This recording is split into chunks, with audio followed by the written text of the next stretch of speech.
So before we begin this session, I want to ask if anyone who's planning to attend the screening of Gentlemen of Vision at 4 p.m. who has a pass, festival pass, or a ticket, raise your hand. And keep your hands up, please.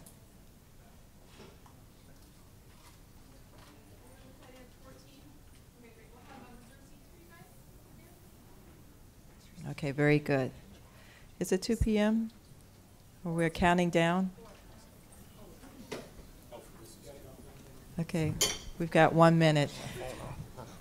I only want to be exactly on time because we have our OV audience, and who knows who says, wait a minute, they said 2.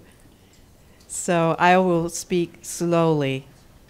I just want to introduce myself again. I'm Michonne Boston, the producer for today's CPB Forum for AFI Docs. Welcome.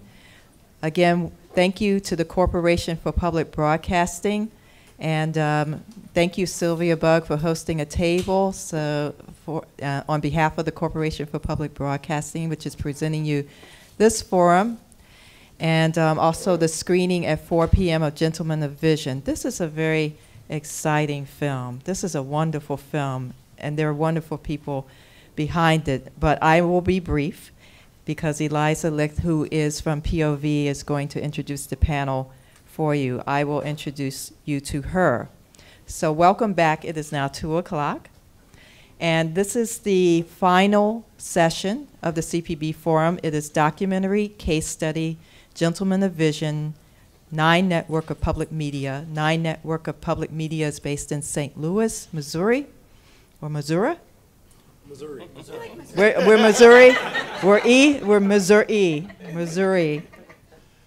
What part of Europe? Okay. We're having fun with pronunciations today.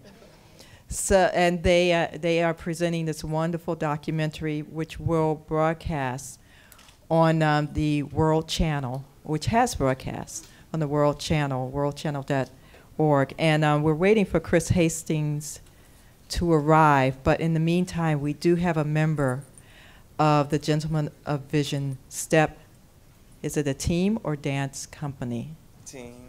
Team. And that's Chris Randall. Chris, will you just raise your hand? And when you become a member of the team, and it is not easy, you get a STEP name. And your STEP name is? Die Hard, and yeah, it's Die Hard, and I'm actually a member of the staff. I kind of came along during the collegiate portion, but more so a member of the staff than an actual member of the team. Okay. All right, so you all have that. So I will go on to introduce our moderator. It's Eliza Licht, who's Vice President of Content Strategy and Engagement for POV, which is for Point of View, a wonderful documentary series on PBS. And Eliza will introduce the panelists for the Gentlemen of Vision case study. Thank you, Michonne, and thank you to AFI Docs and CPB for inviting me. I'm thrilled to be part of this day talking about public media and to be up here with some of my colleagues, and Chris Hastings hopefully will join too, some of my faves from public media. And today's case study on the making, okay, hi everyone. The making, the distribution, and engagement around Gentlemen of Vision. The documentary emerged from 9 Network's work on American Graduate, a national and local initiative partnering with and supported by the Corporation for Public Broadcasting to help young people succeed in school and in life with the goal of increasing the graduation rate nationwide to 90% by the year 2020. I'm very lucky. While at POV, I've been lucky enough to work on a number of projects that are part of the American Graduate Initiative, and I've been able to work with Amy.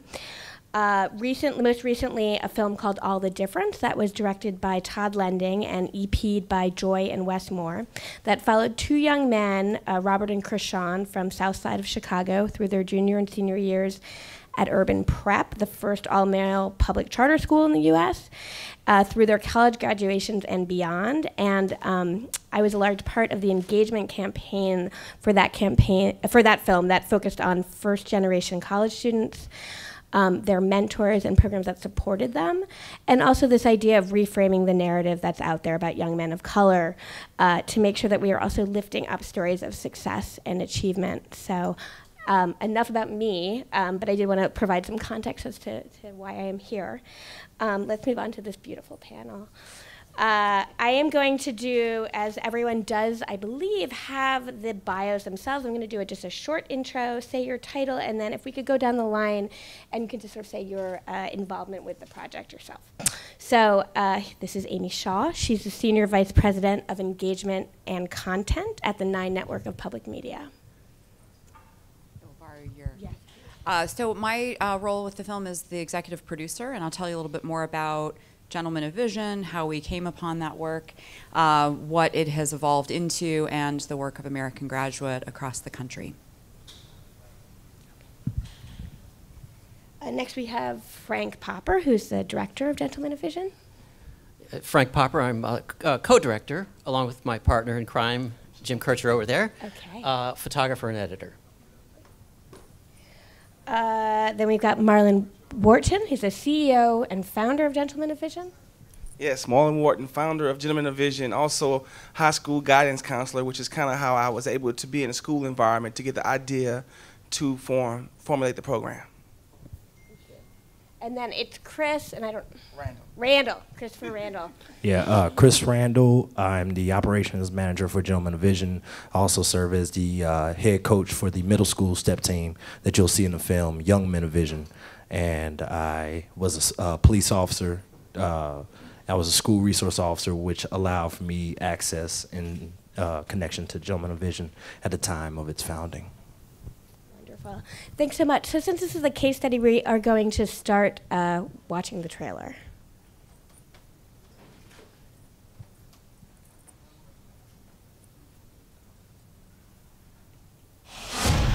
When they hit that stage, they forget about life. They forget about the pain. They release it through the dances. Attention! Welcome to the Gentlemen of Vision. We are an accelerated step team. Right now, we're #1 in the world. But when you walk through these doors, you say, I want to be great. If it was easy, anybody would be in here. You all made it this far. Do we have any questions? No, sir! All right, boot camp, baby, let's go.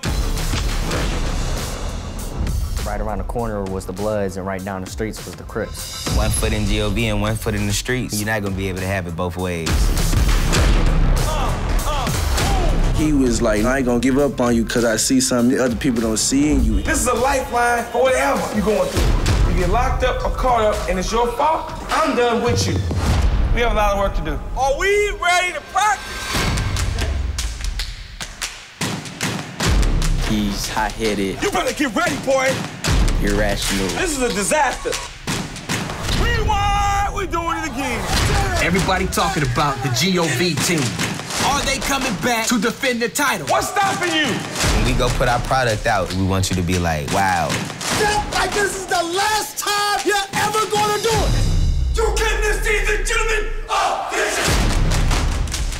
We are the GOV. This ain't no step team, it's a brotherhood. We are the GOV. Give it up for Jesus.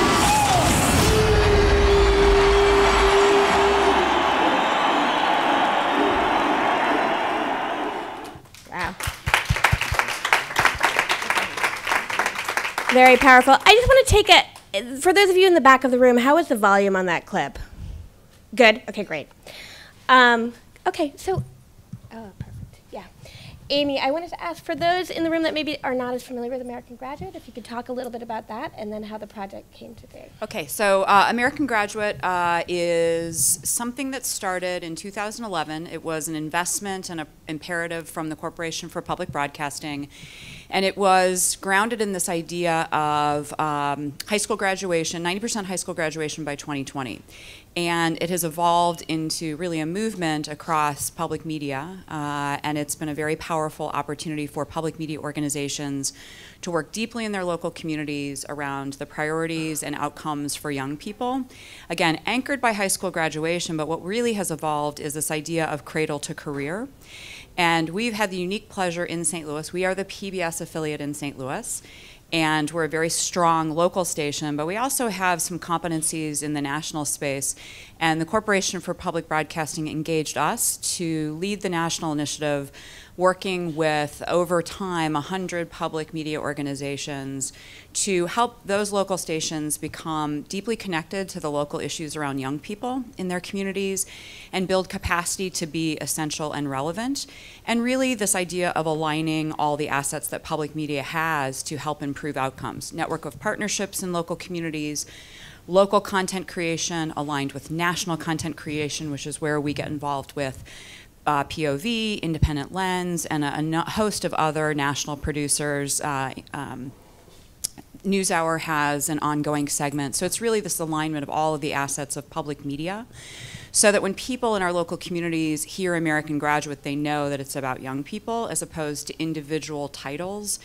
And that's where, locally, we are also, I always joke that not only are we the president of the Hair Club for Men, we're a member. It's an old ad reference, but so we also do this work locally. So while, you know, Jim and I have been deeply involved in this project, we also then produce local content. We do all the local stuff that a PBS station does. And so we have a network of partners, and we were doing the work. And we have a filmmaker in residence in Frank Popper. We'd been working with Frank over a number of years. We worked with him on a national documentary series on immigration. I think we were a little ahead of the game on those issues, actually, that are so relevant right now. And became very close with Frank. He moved into our building. Again, he's an independent filmmaker, and he came to us and said, listen, I really want to do something around Ferguson. I have this idea of highways and the connective ties of these highways, and St. Louis is this very divided community. And so, and what might it look like for young people to come from different communities, but they're all working to, you know, graduate from high school. And so we just kept saying, listen, it has to be anchored around American Graduate.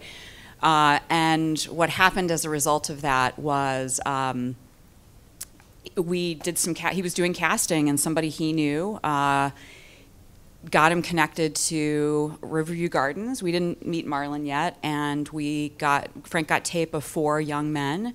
And Frank came to my office kind of giddy, and which he often does, kind of knowing that it's like this apologetic, like, I'm really sorry because I'm about to really complicate your lives, but I've brought you something. And I've, you know, Frank's, I think, always looking for the next big story, but he's very authentic, so it's hard to get him really excited about something if it's not real, and Jim is really the same way. And so when Frank came in and said, you're not going to believe this, but I think this changes everything, I looked at that and thought, okay. And we looked at the footage of these 4 young men who were part of Gentlemen in Vision, and it was just like goosebumps. Like, you just, as Frank said, it was documentary gold dropping in your lap. And so we knew we had to do something.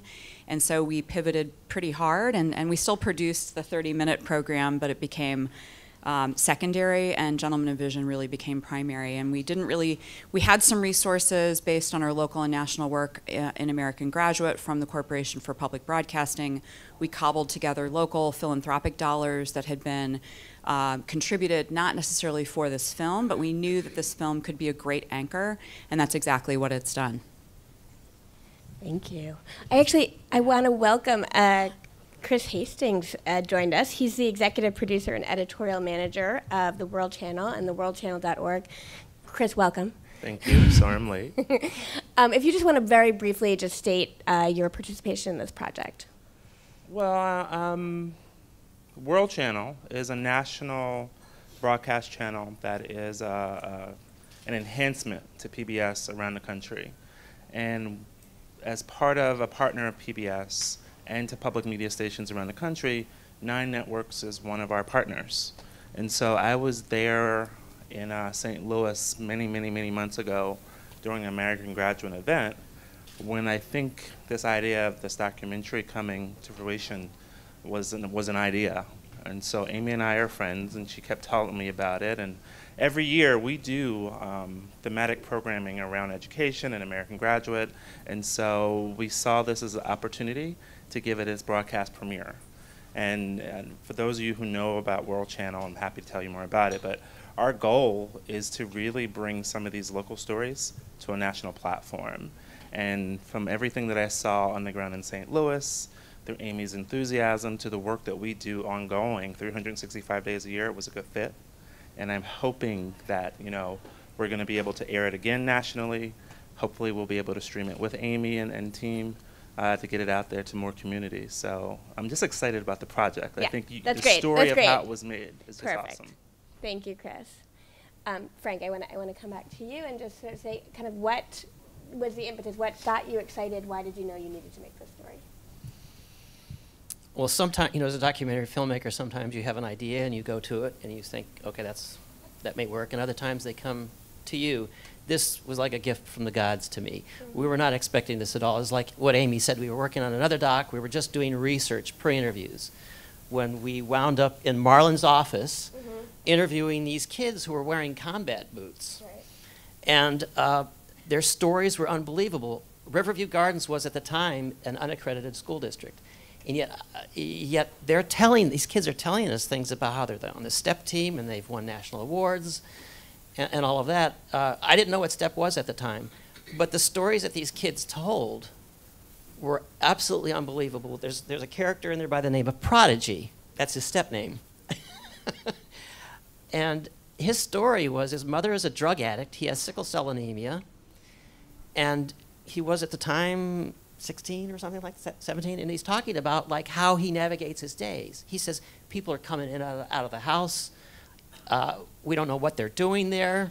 We kind of have an idea. I have 2 younger sisters. I feel like I have to protect them. So he's got a mother who's no father, no mother who's really protecting him, and he's having to survive in the household himself with his 2 sisters. And I went to Amy with this thinking, okay, this was just one of 4 stories. Actually, there was another one. Harry Potter, that's his step name. He's the only white kid on the team. He's only one of 3 white kids in the entire high school. 2 white kids in the entire high school who said he grew up in a household where his father would leave the kids on other people's doorsteps because he didn't want to have anything to do with them. A suicidal mother. So when I went to Amy, I said the contrast is, good storytelling is always about good contrast, you know. That's what I thought the story was about. And then I showed up the first day of practice. I didn't really know who Marlon was. I mean, I knew he was his counselor coach. And I suddenly realized, oh my God, this is what the story is about the very first day. So, you know, when you have so many strong characters, you know, I just look at it this way. If I keep things in focus and the sound good, I just have to kind of just sort of nurture that process along. So, if I might, yeah. Beyond the fact that these were great characters and the tape was just stunning, these beautiful faces and these beautiful stories, and you could just tell there was something so special there. But the fact that Frank really got that it was aligned with American Graduate, because what we learned very quickly was that Gentleman of Vision has 100% high school graduation. And so that really became the hook, that this wasn't just a great story, this was so right down the center line of the kinds of stories we were trying to tell. So that was a big piece of it. And Marilyn and Chris can tell you a lot more about that magic. That's great, yeah. I'd love to hear more. That's fine. Thank you, Amy. So again, pretty much Riverview Gardens, the school where I'm a counselor, again, I started there in 2007. It was an unaccredited district. Sports programs were failing. Everything was just a bad situation. And for some reason, I was like, I want that job. I want to go and work at this district. And for 2 years, I served as a guidance counselor and realized how much these young people were missing. Outside of sports, there's really nothing for young men to participate in, to get into. So I had a drawer full of gang bandanas that I have confiscated. And I was like, well, if I'm just going to be confiscating bandanas and I have to provide something for these young men. You know, if I'm going to take something from them, I have to be able to put something there. And so that's when I started brainstorming how I could put together a program that could impact their lives. And so I knew that what step done for me, got me in shape. I needed to step right now, It got me in good shape in college.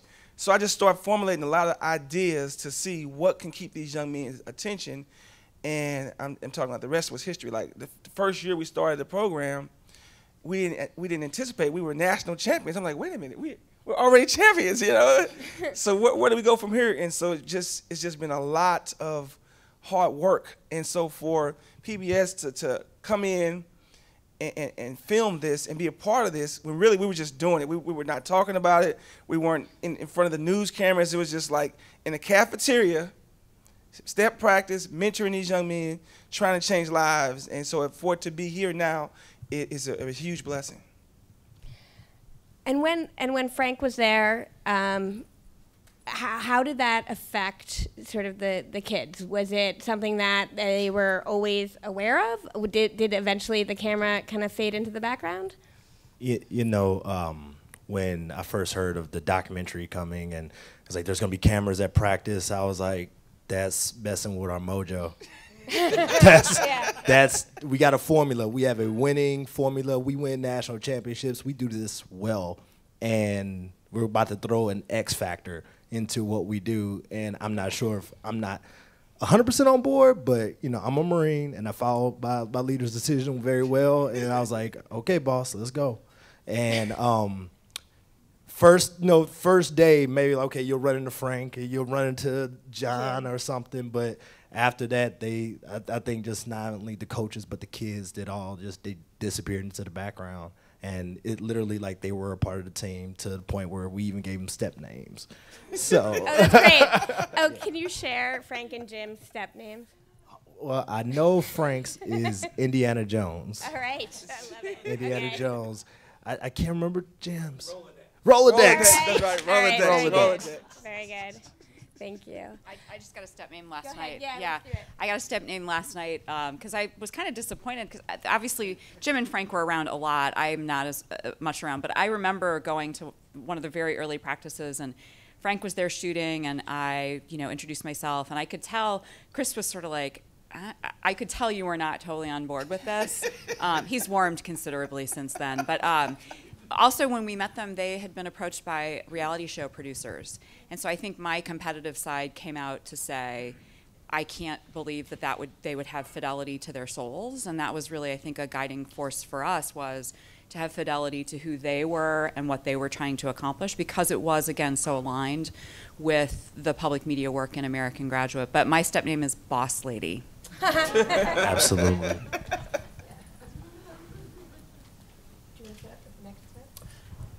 Okay. What I want to say is that when I went to Amy,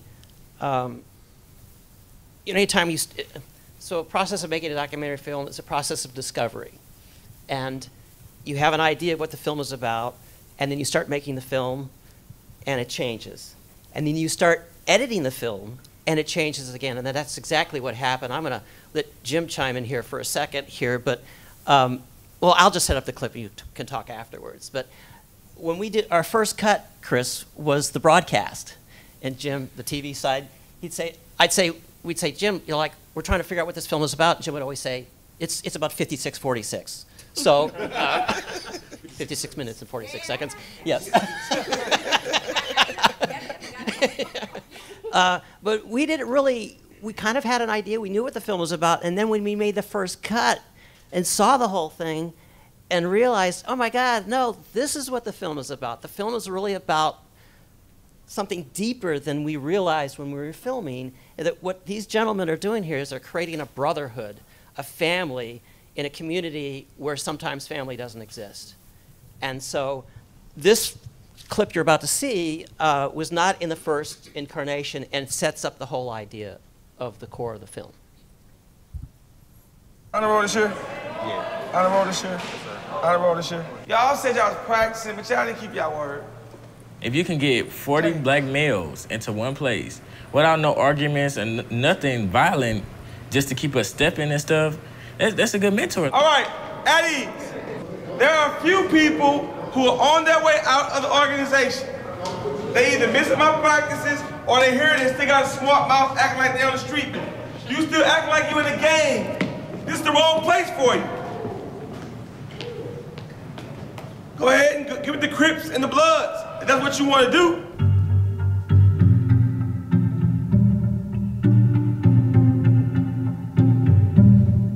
When I woke up after school, that's what I was doing.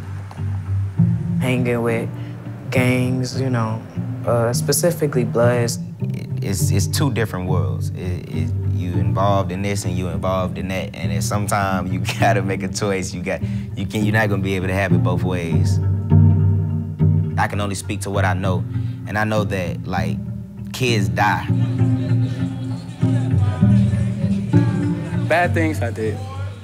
Roaming the streets around certain times that, you know, minors should be in the house, and I had a real thing for weapons. One foot in GOV and one foot in the streets. So you gotta choose. My investment is right now. I was hanging with the wrong crowd. If I ain't had GOV, I don't know where I'd be, but I don't think it'd be a good place. We're not getting paid to come here and put our hours in and sweat and do that. That's something that we gotta make a choice to go do. But when you out here in a gang, that it's some money flowing somewhere, somehow. If it's a gang, it's different benefits that come with it. It's a different set of benefits, and that's why it's a choice, because you losing something either way you go. You ain't got no street cred over here stepping, but everybody like you, everybody care about you. But if you was to step on somebody's toes and you made somebody mad, being in GOV wasn't gonna save you. Attention! Okay, but when you walk through these doors, you saying I want to be great. You saying the G is in my heart. This is my brotherhood, and I'm gonna fight for my spot, and I'm gonna be positive in my community. I can say what made me come back, it was the brotherhood. Kick. My dad, he was in my life, but not here. Pop, pop, pop, and then kick. So when I came to GOV, I had all these coaches, all these male coaches, and I had a big brotherhood. And it was like, I'm not gonna get this nowhere else, so why would I leave? It was home.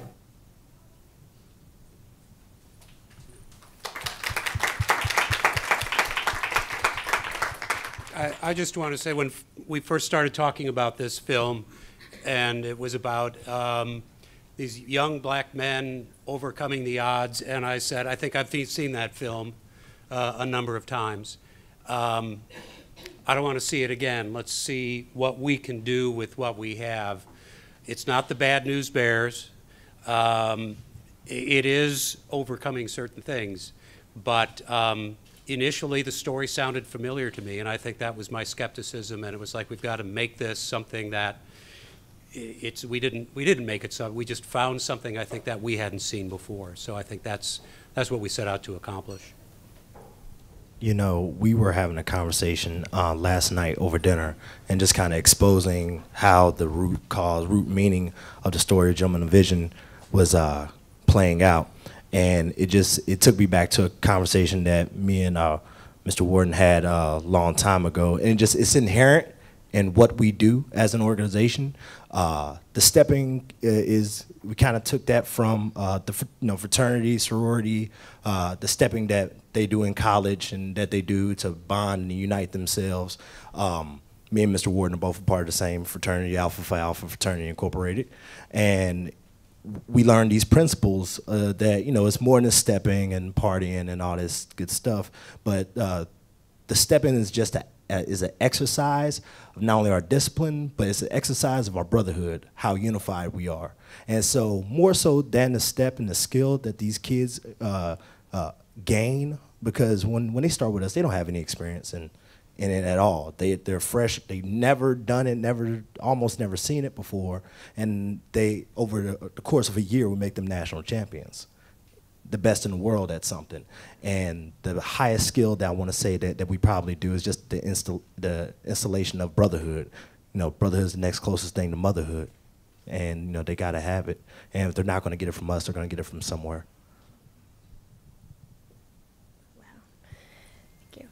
Chris, do you want to talk a little bit about the broadcast and sort of why public media was the home for this, and why the World Channel? Sorry, the other Chris Hastings. Chris Hastings, and. I mean, I think one of the things that's important about media, Yep. because it's a powerful platform for change. And when people look at public media, they need to be able to see themselves. And for too long, public media hasn't always addressed everybody, and it should. And so what I liked about this story was that this was a film that played well not just in St. Louis, but in Chester, Pennsylvania, where I'm from.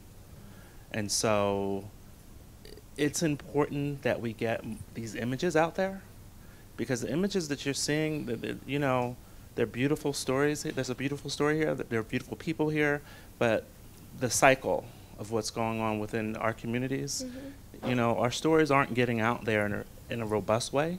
And when you do, they're not all positive.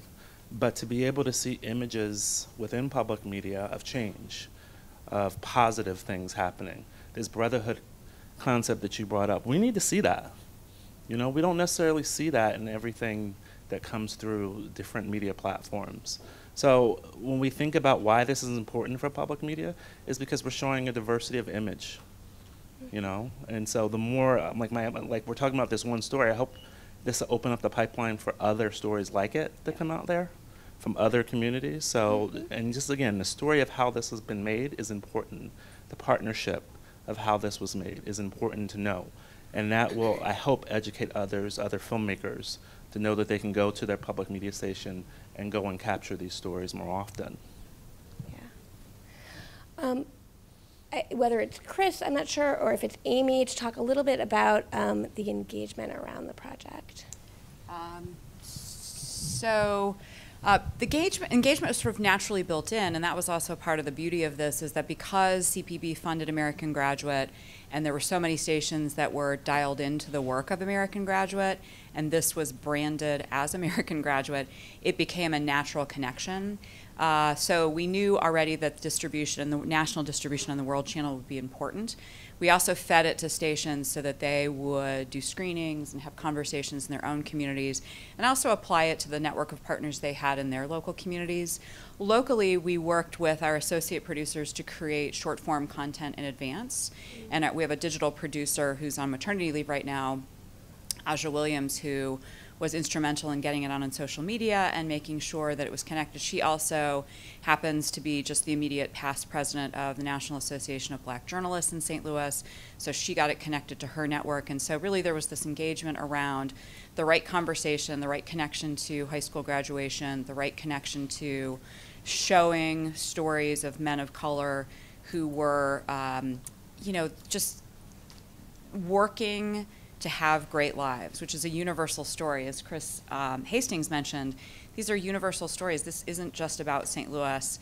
It is about young people everywhere. And one of our main goals was to make sure that our general audience looked at this and saw young men of color, and the next time they happen to see the news, they might reject the images that they see on the news and realize that that's actually the exception and not the rule.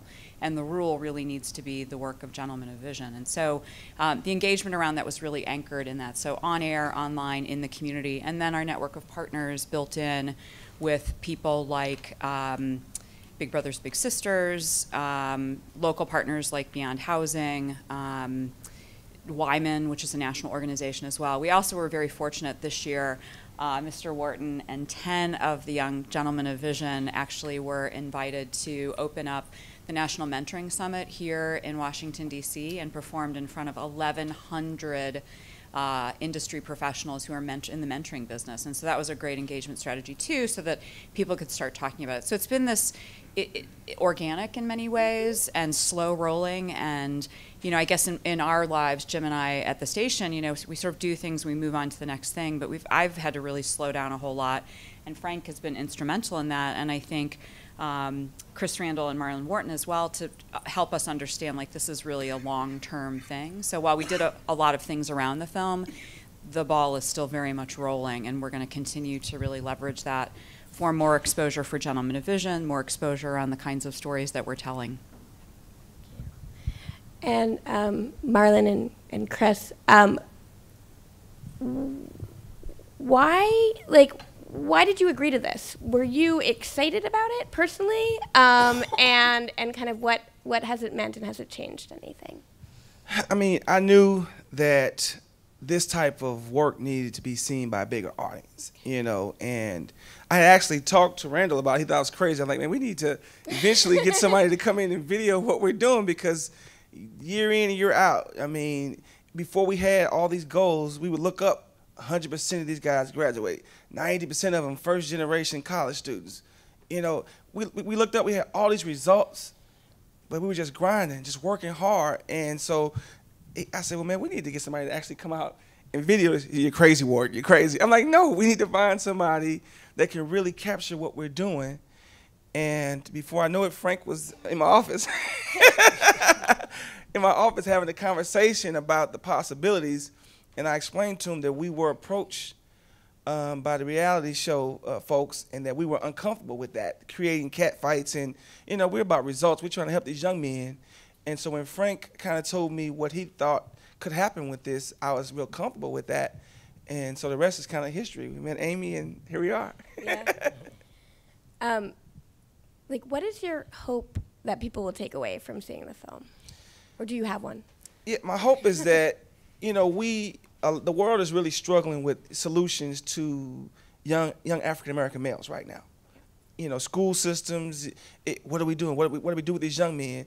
And I just want this to be one of the models that they can put in front of themselves and say, this works in St. Louis. This worked with some students that a lot of people have given up on. You know, this is a school, like I said, unaccredited. None of the sports programs are winning, but now we have the accreditation restored. The school loves the STEP team. They embrace it. And so it's kind of like they've become the champions. And so it's really one of those things where you can take these schools that people have given up on and change the culture and get it turned around. And really take, I'm not going to say we have the reject kids, but sometimes we have the land of misfit toys. And we make and we really take them and we turn around. I'd say almost we fix them. Or we enhance some of their greatest features that they have and bring them up to the surface and allow for them to be shining beacons in their own community. And it's things that are already there, the present. It's not something that we grew. We just buffed it out, and now you have a finished product that's, you know, graduating from. We had one of our young men graduate from Howard with his he's a doctor. He's a doctor, just graduated from Howard University a couple weeks ago. School, yes. Medical school.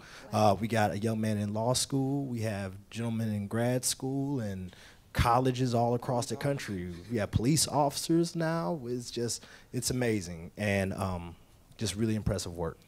And really, again, to add to that, we don't turn anybody away. There's not like most STEP teams programs have like cuts. Tryouts. You know, you come in, these 15 look good, the rest of you all go home. No. Everybody who comes and they can put up with us, we can put up with them. And some of these guys, you know, come in out of shape like me, you know, they come in and before you know it, they're on stage going with everybody else because we invested, we believed in them, and they gave it their all. That's great. Thank you. Frank, I know there's another clip. I don't know if you want to set that up now or... Sure. So this clip is takes place about 2/3 of the way through the film. It's the trip to Dallas. Everything that we've been filming up to this point was really about getting to the first national competition. It's the trip to Dallas. And there's a lot of things I could say about it. I love the way that it ends, the clip ends. But you get a chance to see the complex nature of this man. One thing I was really always fascinated with Marlon was that he could ream them out in 1 second, and 3 seconds later, everybody would be laughing. Oh. And I was just constantly amazed by that. I mean, how he could, on a dime, so you get a chance to see that here. We on a mission. On a mission. We on a mission. On a mission. On a mission. On a mission. We on a mission. On a mission. On a mission. On a mission. We on a mission. On a mission. On a mission. On a mission. We on a mission. On a mission. In the kitchen, then we whip it, finna get it, finna get a trophy, finna turn up on my homies. What squad is this? What squad is this?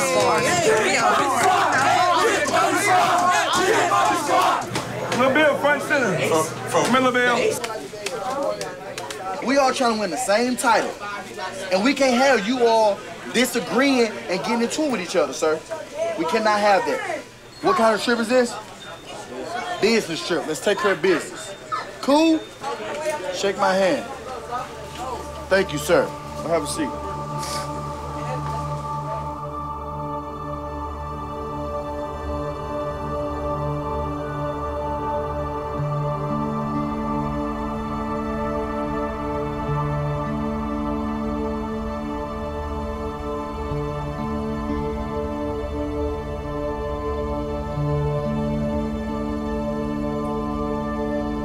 So get your stretches in, get yourself ready, get your life in order.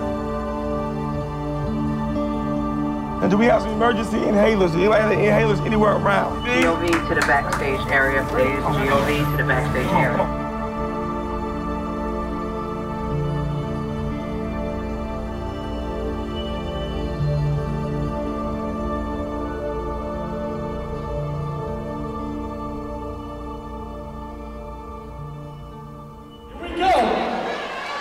Represent St. Louis, Missouri.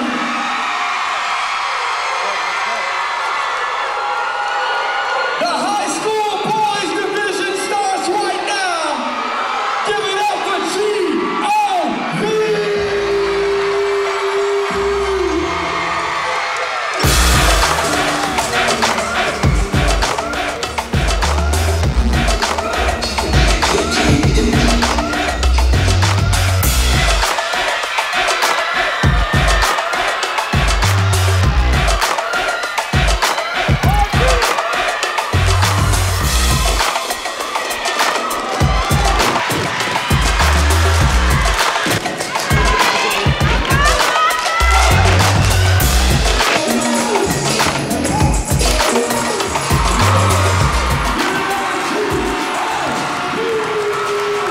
Hey, what's hurting right now? You think it's broken? It's hurt. Like, be real slow. Hey, he passed out? Yeah, he needs to cool off. Hey, come on. Come on. Hey, we gotta hurry up.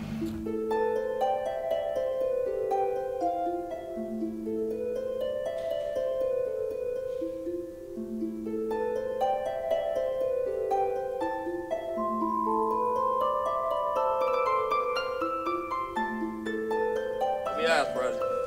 Open your eyes.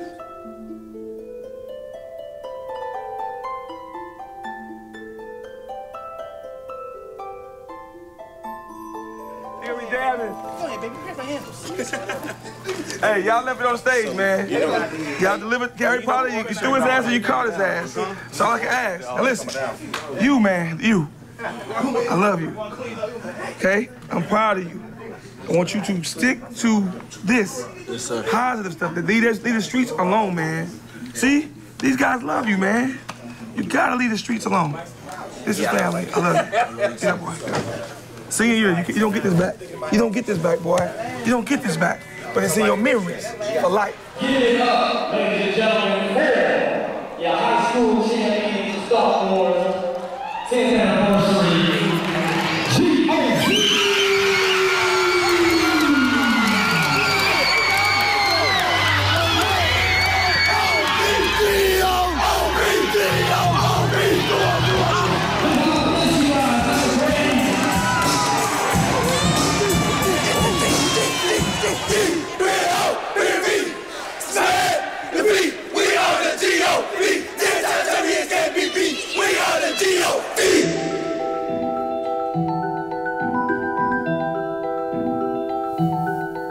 Marlon, his only wish is to be successful in what we choose to do in life.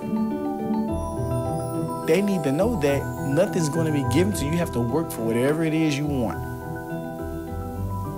The stepping is the fun of it, but we want to see what you're going to do 10 years from now. What are you going to be 5 years from now? That's what we really want to see. The trophy's not going to mean anything after you graduate high school.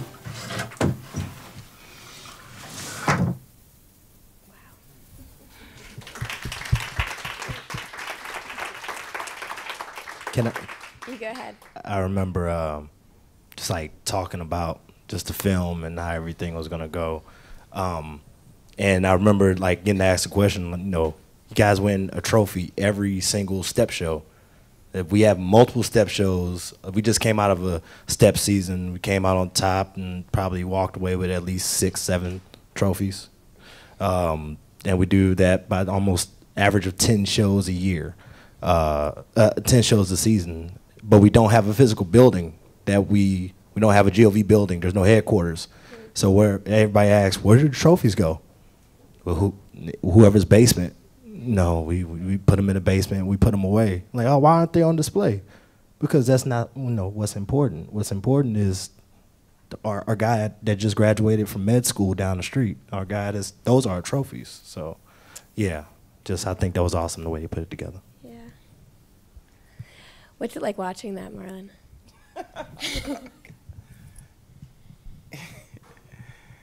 Wow, it almost gave me tears again. Like, yeah.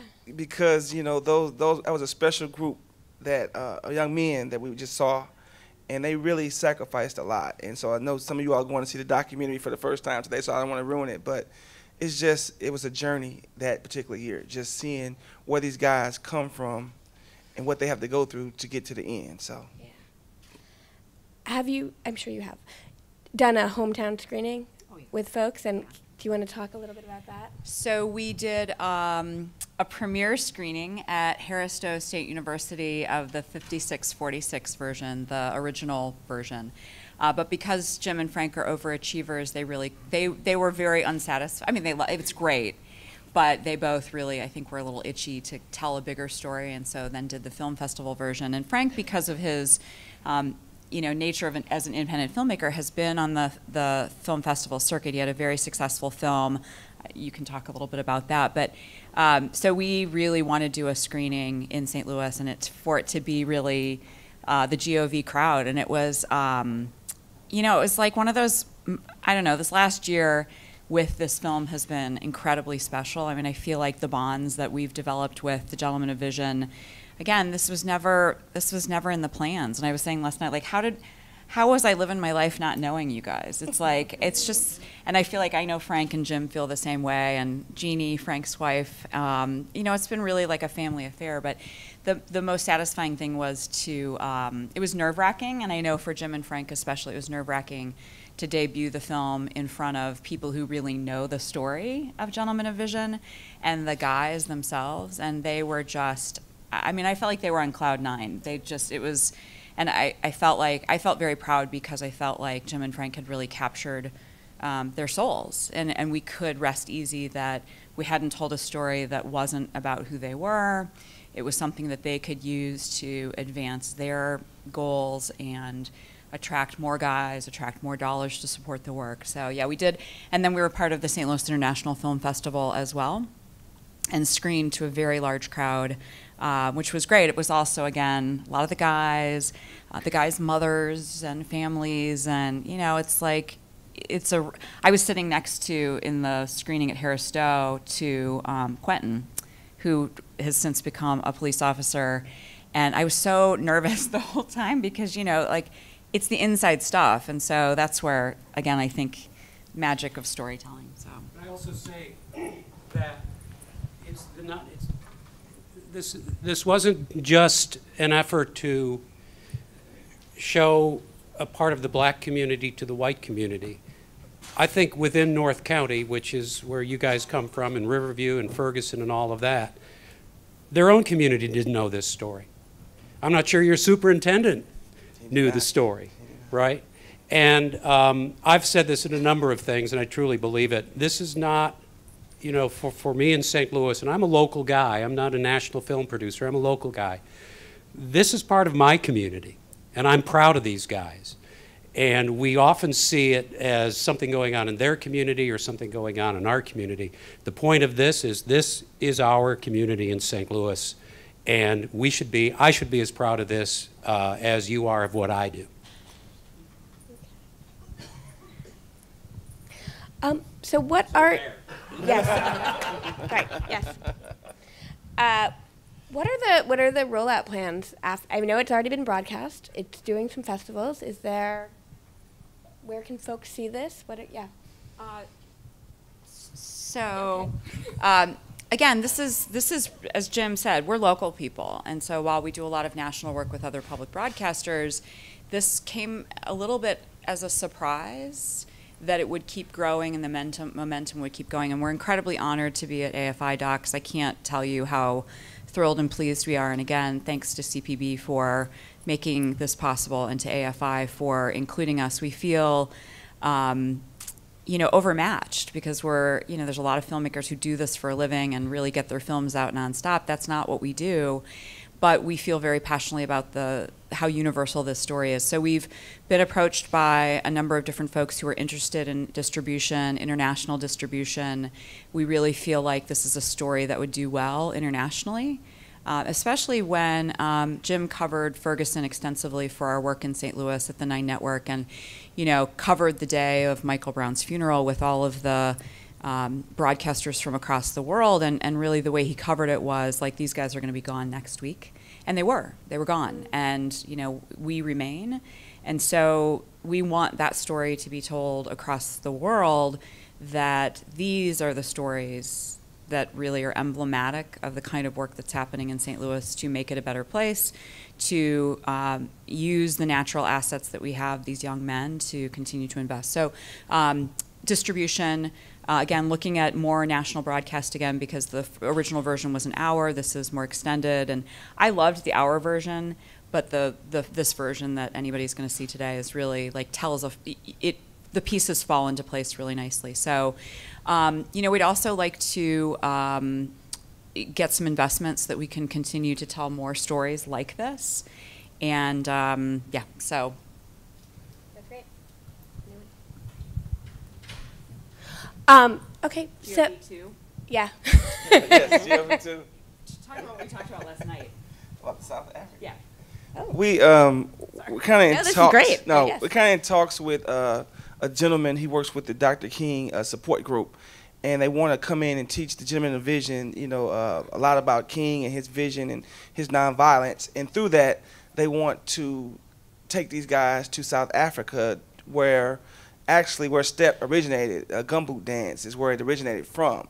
So to have those pieces connect, to have these guys to learn the roots would be a dream come true for me. So if anybody in the audience can make that happen, let's talk about it. Very exciting. Very exciting. Okay, since this is a case study, I want to, before we take questions from the audience, I want to give everyone up here an opportunity to say some final words if you have any. Final words. I'm a fan Yeah. of the work and the model. I'm excited to see what you guys do as an organization. I'm excited what 9 Networks and you guys do on the distribution front. I've put my pitch in to air the longer version.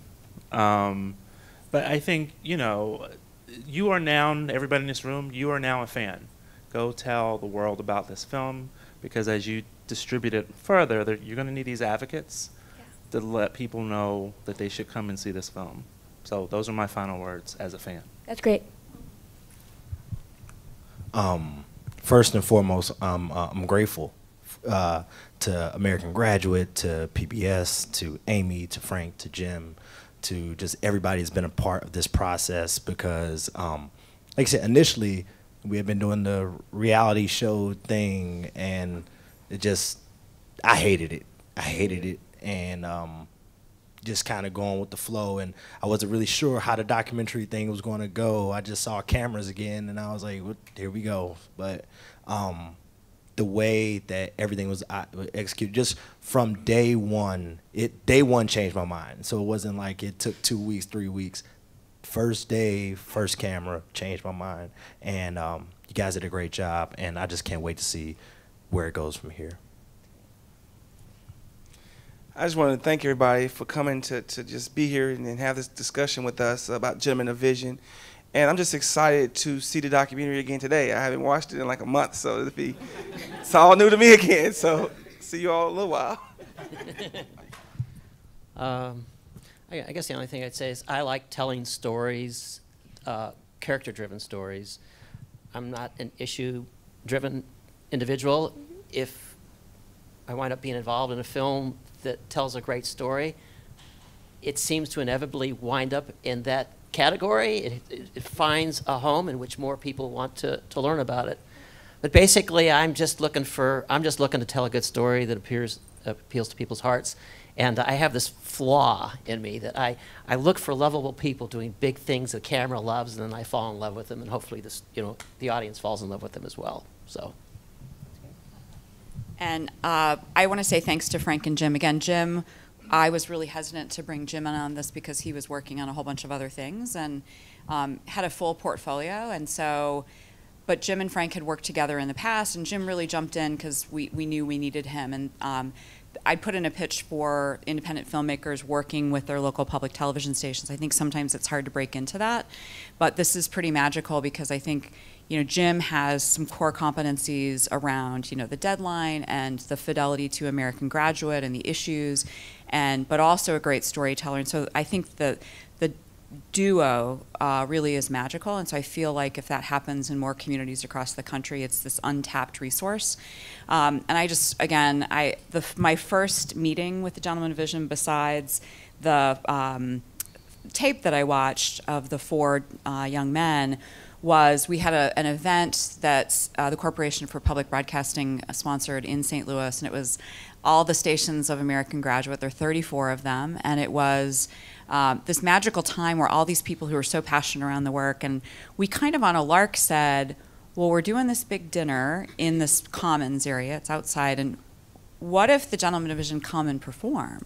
So it was the first time that I had met Marlon, and I was really nervous because, again, we know that they're being approached by reality producers, but we know we can probably I knew we could do a better job of telling the real story. I knew public media was the right place. I'm so passionate about public media being the nation's storyteller in that space of community-based stories. And so, but what I wasn't prepared for was these guys come, the Gentlemen of Vision come, they're in their uniforms, and they are, teenagers can be very standoffish and in their own space, and they, 201, a really great firm handshake, so just the joy, and these people who you were I need to know these guys.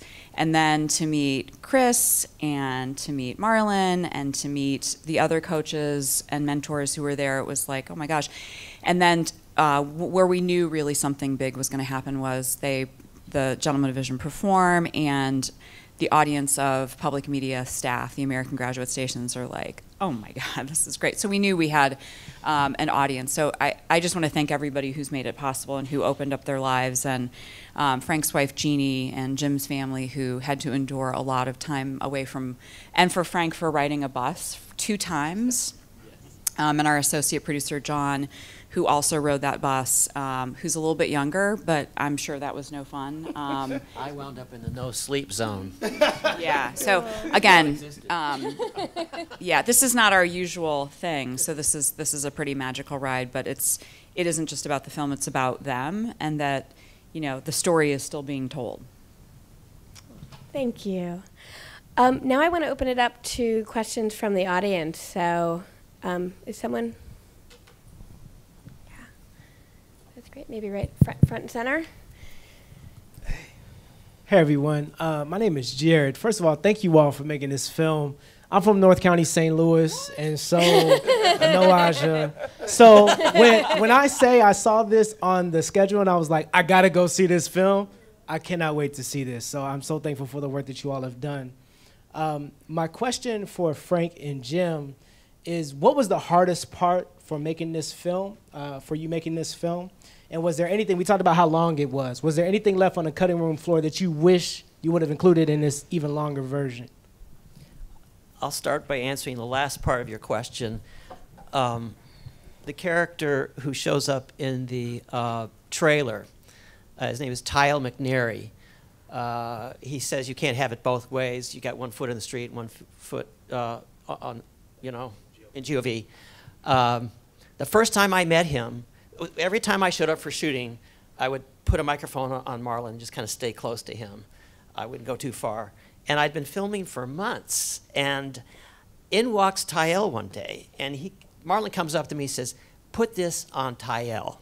Like, trust me. And I got the best footage. And I thought, oh my God, I cannot wait to cut this stuff. And there was just no place for it in the film at all. So that's sort of a preview to your question. You was going to ask what our next project is about. It's going to be centered around this kid who's absolutely dynamic, but we'll let it go at that. So that's part of the question. You want to answer? And he's interning for us right now. Yeah.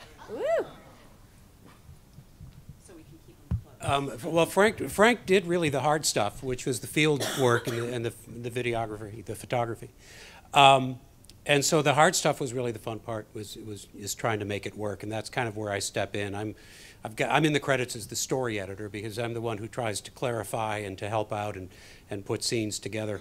And again, just as an example of that, when I said we don't want to make another one of these films that I've seen before, their competition that we saw in the clip was originally our opening scene because we wanted people to see that they were champions.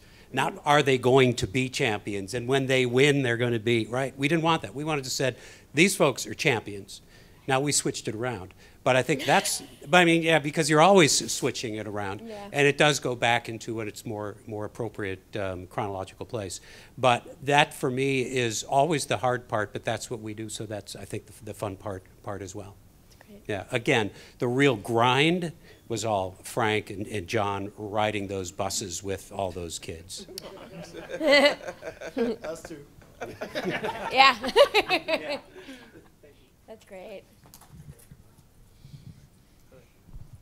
Question? Right over there, let's go, because it's close, and then... Thank you so much for the work that you do. I can't wait to see the full film. I have so many questions about the actual workings of Gentlemen of Vision, and maybe they'll be answered in the film. And if so, just tell me to wait. But I'm curious, so you said that there's no audition process. If they show up, they're in. Do they stay for multiple years? And then the other question is, I cannot understand that your superintendent didn't know about this.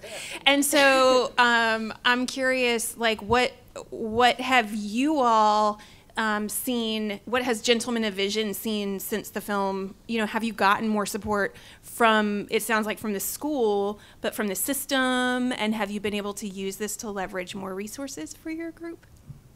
First part. I'll do the first part. So just to kind of give context around Gentlemen of Vision, the full title of the organization is Gentlemen of Vision Rites of Passage Enterprises Incorporated. So that ROPE, Rites of Passage Enterprises, that within our community, rites of passages are a huge thing, from boy to man. And we do that through a 3-tier program. The first program in Gentlemen of Vision is Young Men of Vision, and you'll see them in the film. It's a middle school program for 6th, 7th, and 8th graders, and that's the organization that I head coach for. At the end of their middle school time, at the end of their time in Young Men of Vision, they are transitioned into Gentlemen of Vision High School, which the film is centered around.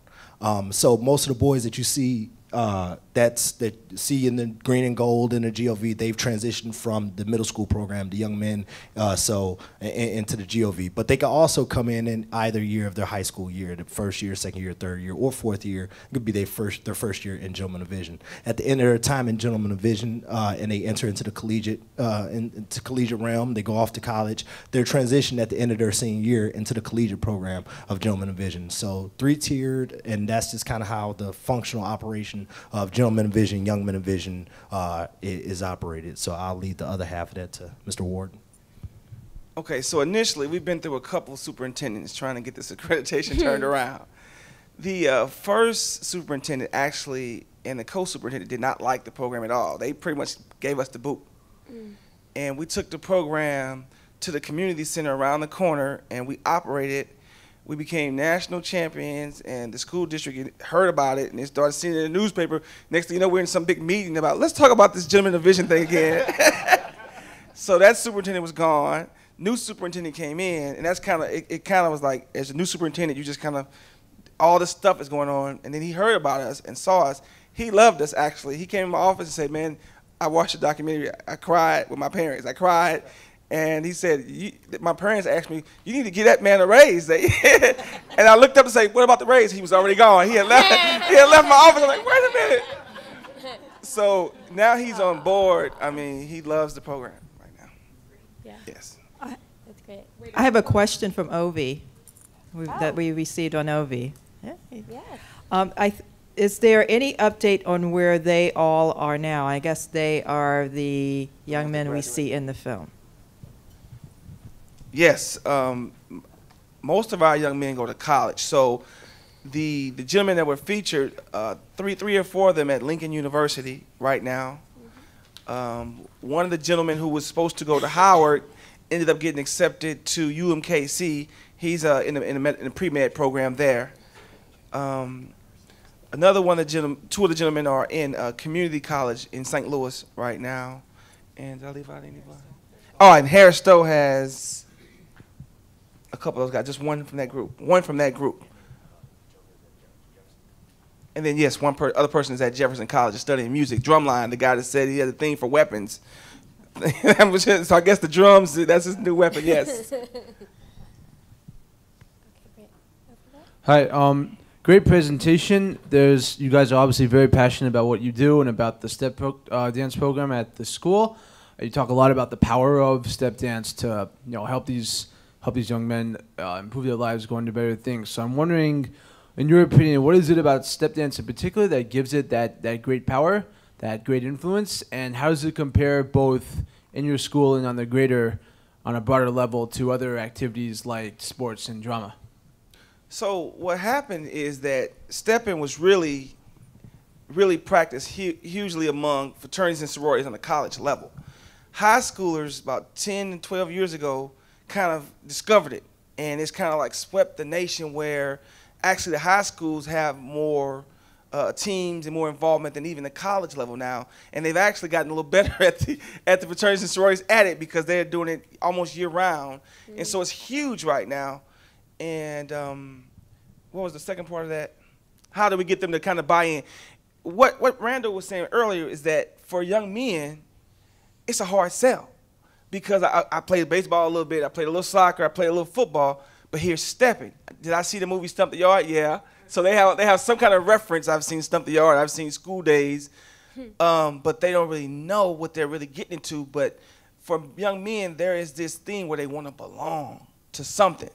And that's where that void usually happens. That's where gangs are an easy sell to young people. So we provide a positive alternative. I mean, like right now, the phone is ringing off the hook. These guys and these parents want these young men involved in something positive. And as far as, I think you were kind of speaking to like what happens during, like why step and why we choose the art of step. It's really, it's a highly disciplined atmosphere.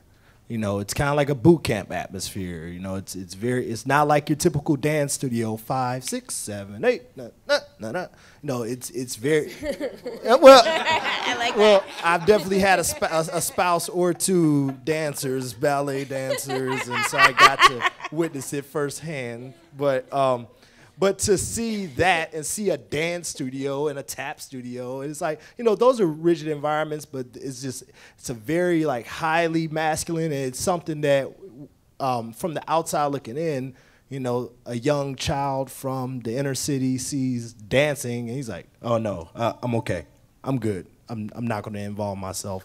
But once they kind of get dropped into it, it's kind of like you're either going to sink or swim, and they get there, and it's very harsh. I'm not going to say brutal, but you know, it's physically demanding. It's mentally demanding. It's mentally tough to be under the guidance of this gentleman or even myself. You know, in a step atmosphere, you know, it's a tough environment. It's like, so they're like, man, you know, I'm gonna be tough if I make it through this. And then at the end, they feel like they've accomplished a lot, and they feel like, you know, they're tougher. They walk around, the guy shows up with their head down and talking real meek. And all of a sudden, at the end of 4 years, they're the big man on campus. Yeah, I got 4 national championships under my belt. You know, the self-confidence just goes through the roof, and that's where a lot of the benefit from. That's why we choose STEP. Okay, and then I should say I should say at the beginning, I'm a member of WHYY, and I am Thank you. about ready to end my membership, and it relates to what I have two questions, one for the people on the end. I took a group of students to Uganda. I teach at a law school. We went and we looked at social justice organizations that involved video work as part of their outreach. We hired one of them to do a shoot of our interviews rather than taking our own cinematographer. And then they asked us if we had any old cameras because they wanted to start a program working with refugees. It was the Refugee Law Project, working with refugees, and they needed cameras. So we had some old cameras that didn't use, that used tape, and they were perfectly fine, and they were thrilled because we took 4. And that involved something that I learned from one of my law professors who was a welfare rights star. And he basically says you don't go into communities unless you leave something behind.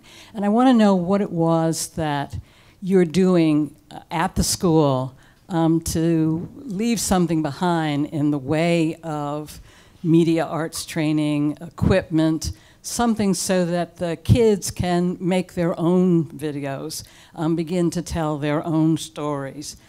Because I think that that is something that we are really obligated as an ethical matter to do when we go into communities to take stories and then tell them. Even if the stories inure to the benefit, it's still important for there to be self-actualization and an opportunity for kids to get skills. And I think that's something we should do. And then on the other hand, I didn't know you were in charge of World Channel. It's not branded that way. Not in, yeah, that's exactly right. That's why I'm ready to leave WHYY, not in Philly.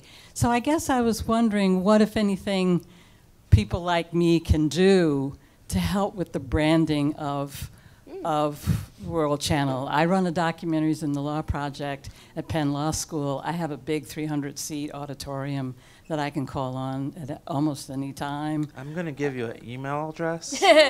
No, I'm serious. His name is I Bill. think that if black folks knew that you were in charge of the World Channel, that would make a big difference. Because when we think about the world, we think about everybody but us.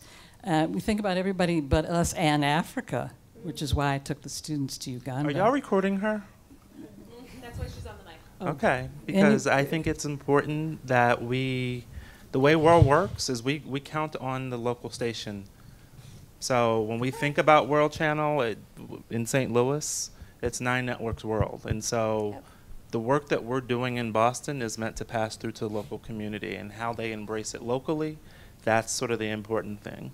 And so, you know, everything you're saying, we can introduce you to the station, and I think them hearing from you will be very important for me. And because it's my hometown, I'm continually saying that to them. Yeah. So.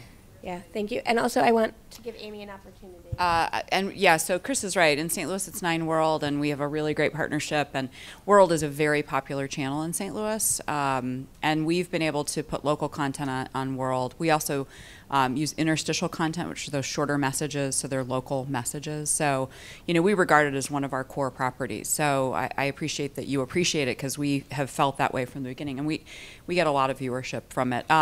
You know, I think you bring up a really good point. We've done a lot of media training at our station, and we're in a pivot point right now with that media training, figuring out what's next. And so you bring up a really good idea that's now going to percolate in my head. And I feel like this is, you know, so many times when there's a documentary project, it's episodic, and then you move on to the next thing. And so that's why I think American Graduate, and again, thank you to CPB and to World, and for being such a big piece of that and to making that possible, because if not, you know, it would be fleeting. And that's been the magic of this, for stations to stay with it and stay with these issues in their community, because partners don't like when stations come and go. So what we leave behind, I don't know if the media training is the right thing. I think we're going to know each other forever, frankly. whether you want to or not. But so I would actually pose that question to Marlon and Chris about, like, what can we as public media leave behind? But we're not going very far. So I just know just from just hearing that, and I totally agree with your viewpoint. Whether we should definitely always be able to leave something behind in our communities. I think just I'm not a member of Riverview Gardens. I've never been a staff member of Riverview Gardens. I served there as a police officer, but I'm very connected to Riverview Gardens, being that that's family almost now. That we practice there, we're housed there as far as as a program goes. My fraternity brother is the principal at the high school, and what I do know of that school district, of that particular school, that they have a pretty nice media room back there, like pretty amazing, like very unsuspected. They keep it very low key for a good reason. You keep that stuff under. I mean, like, yeah, very low key because the area probably wouldn't allow it. But I think that's why they kind of keep it like that. But I believe that there is a plan to utilize that room really well. I'm just not in the know, but I know that the equipment is there and ready to use. Yeah, that's the answer. Yeah. Hi. My name is Sean Beatty. I'm actually a native of St. Louis. So, okay. Yes. I have a question. I'm excited to see the film. Actually, this question is directed towards Amy and the filmmaker, Jim. I'm sorry, I forgot your name. Frank. I was curious about the partnership you all had. Is that very common for PBS stations to work like that? As an independent filmmaker, I'm wondering, is this something that could happen other places, or is this very unique? I think it's one of those things that is quietly happens, and I can maybe count on one hand where I know it's been successful, but it's one of the things that we're trying to encourage to happen more, particularly because it expands the capacity of the station and it really embeds them in the community, the independent film community, but also the community of people who live there. So I think it's very unique. Yeah, I was talking to Tamara Gould of ITVS yesterday, and when I told her that Amy and I refer to me as filmmaker in residence, a title I love, she was telling me, and I did not know this, that 5 years ago there was a program that encouraged that kind of relationship, but they don't do that anymore. And I told her, I said, we're either 5 years too late or 5 years too early now, but it's been like a perfect relationship for us. I mean, I get to go to Amy and say, come up with some idea, and she'll either say yes or no. So far, she said yes to everything, because I never take a bad idea to you. She knows when I come knocking on her door, I'm not going to waste my time or her time talking about anything that isn't important. Jim. Yeah, I want to address the practical aspect of that, because sometimes they're coming from two different worlds. I came up through news and moved into long-form policy and public affairs and historical documentaries. Frank came in from filmmaking, and sometimes those don't mix well. In this case, they really do. But which is why my job is very often to work on the clarity of the story. I'm never, our debate was always, am I not giving the audience enough credit? And Frank says we need to leave it up to the audience. Well, you come from news, you don't leave it up to the audience to interpret what you're saying. You have to be very. So I think it's not always a good fit if you've got the auteur coming in saying this is my film and I'm going to make it my way. Yeah. It has to kind of fit nicely in with where we're coming from. That's exactly it. I think the station really has to know who they are and what issues, and that's where American Graduate was just really the ideal fit. And before that, we hired Frank for work, but listen, Frank, there was no guarantee of dollars when he came to us with the initial idea, but it was because of American Graduate we knew that we had kind of a berth to be able to do that. We should also mention that we just had a good conversation last night with the filmmakers of For Akeem, and we had talked to them a long time ago about American Graduate. when the film they were making was not for Akeem. It was a totally different film. And then as a result of Ferguson and their work in the community, now it's for Akeem, but it's actually a perfect alignment for the next phase of American Graduate, which is under consideration right now. And so this is about relationships, and that's really where the magic is. And I think Frank is just also very special, and Jim. I think they both are just so into the end game, which is the goal, the story, the impact. It's a very special thing, but I think it could be replicated with the right stations around the country, and I would hope that would be the case because it's a very powerful thing. Yeah. One more. Very quick. Very quick. And that is that if you've got a good story, you hope that it comes to life and it becomes its own thing, and all you can do is usher it to fruition. And the reason our relationship is so good is because we're always working in service of the story. It's driving itself. We're just trying to nurture it along, and that's why our relationship works so well. And I will say on behalf of POV American Documentary, we're talking with the World Channel, we're talking with our partners at the Minority Consortia and at ITVS, and there is real interest in connecting local stations with the local independent filmmaking community. And so I'm hoping that we're going to have a program and there'll be an announcement, but it is definitely something that's top of mind. I want to thank all of you for coming and staying with us all day and hearing about public media and staying for this wonderful case study. And many of you are lucky enough that you now get to go off and see Gentlemen of Vision. Thank you, Eliza, Amy, Frank, and Jim, Marlon, Chris, and Chris for this great panel. See how it's so exciting.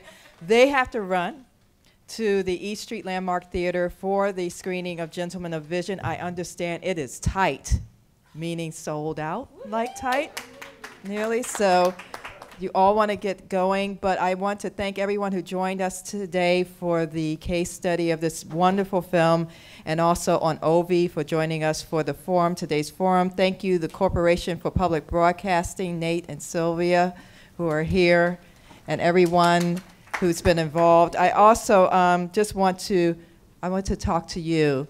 Don't give up on WHYY or public television, because this season, POV starts this summer, World Channel, and the fall, some exciting things are going to be happening on public media, and you don't want to miss it, and you want to be a part of it.